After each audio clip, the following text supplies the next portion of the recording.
In this video, I'm going to demonstrate a herringbone stitch, which is a hand stitch traditionally used to hem garments such as suits and coats, tailored items.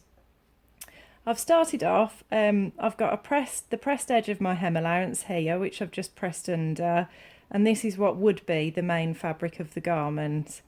I've anchored my thread in the hem allowance about a quarter of an inch or so down from the pressed edge of the hem allowance, and I'm going to draw my thread up and across from left to right, creating a diagonal stitch,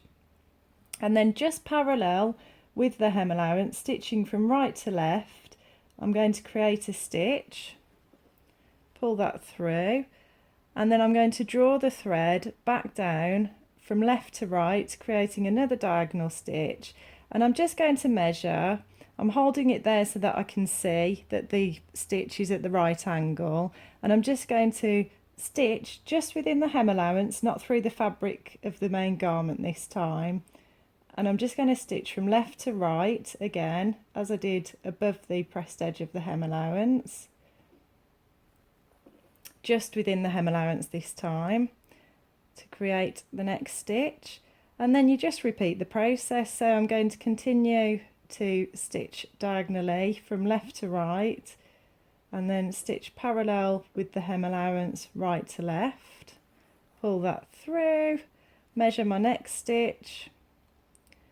diagonal from left to right, try and get it level with where the previous stitch was in the hem allowance, pull that through, and there you have it. We've created the herringbone stitch, which you would just continue all the way along the hem allowance and then anchor or cast off at the end. Now, what is worth mentioning is that your stitches will be visible on the other side. As you can see, you'll just have occasional stitches just running parallel with where the hem finishes,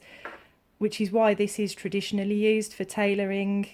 suits, coats, that sort of thing, because in a woven thicker fabric such as wool or tweed with a matching colour thread, obviously I've used a contrasting thread in this video to demonstrate the stitch, but if it was a matching thread and a thicker woven fabric, those stitches would hardly be visible, but you've got a nice traditional hand stitched hem on the inside.